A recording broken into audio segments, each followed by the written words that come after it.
Good morning, and in today's Waterloo Wednesday, here's the game that gave the name to the day. So, I'm going to say this is the Warlord Black Powder Waterloo starter. So, let's get this wrapper off and have a closer look.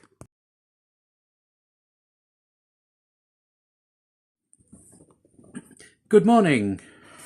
Well, I've just said that, haven't I? So, let's see what we get. We get a nice shiny second edition Black Powder rulebook. Brief introduction to what actually happened at Waterloo. And the play sheet, which is quite important in this game. So let's see, we have lots of names. So Morella, thank you very much. You do seem to be responsible for most of the stuff I get. We get a handful of dice from Larissa. And we get British foot artillery. Let's see who packed this. This is packed by Alexandra. Thank you, Alexandra. I have done paint job on that already, so I'll post a link. Then let us see, we get lots and lots of figures. So first up is the Hanoverian sprue. These were technically German troops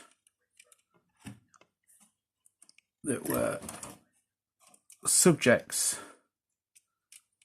of the king, who was the Elector of Hanover, the English king that is. So again, wonderful little kit, very nice clean casts of sculpts. We do get 4 centre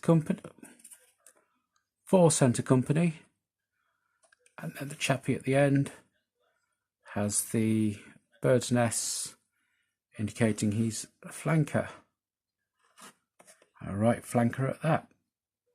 So so we get,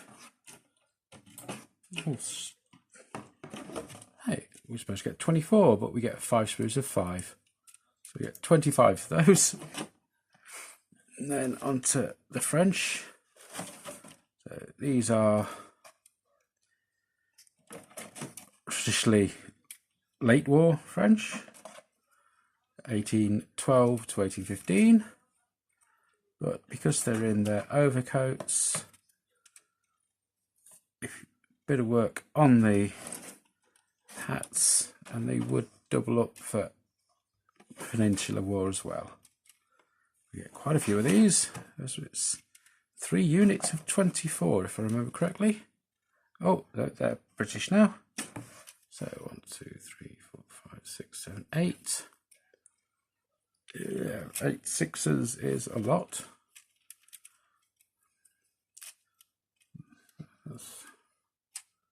So that's not 3 units of 24, is it? That's 2 units of 24. Right. And that's why. So back to the British. Again, these are in the taller shakos, but in all other respects are identical to the Hanover sprue.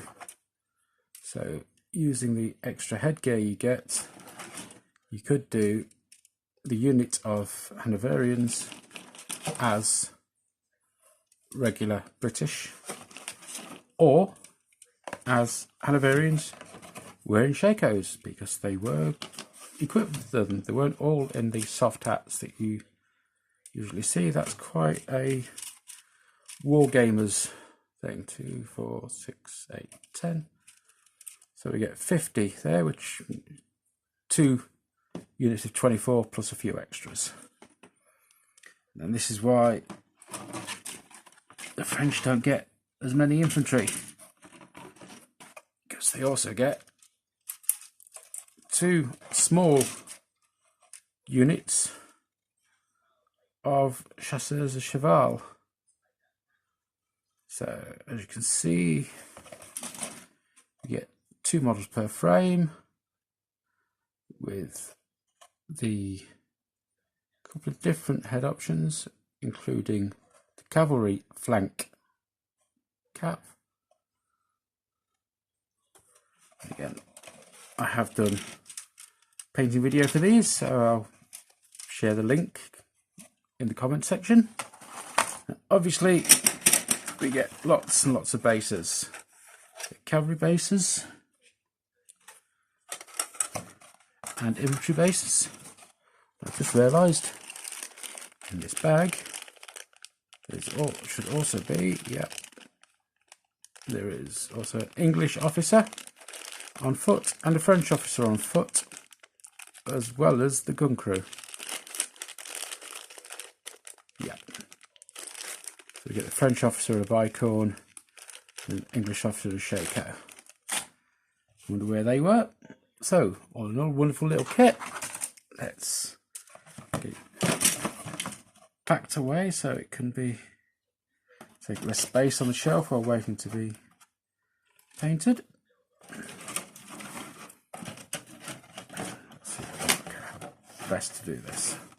They don't make it easy, do they? Which is why it's always good to call out the packers at Warlord, because they do an amazing job.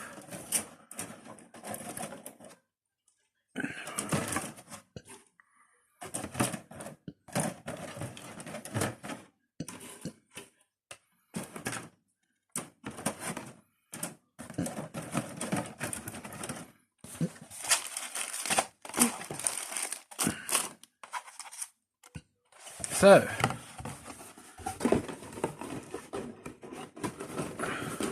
that's it for this week's unboxing, and next week's unboxing we'll see the new Sharp model from Wargames Atlantic, which is both a single 28 and a single 54mm model in one box, which I'm really looking forward to. Thank you.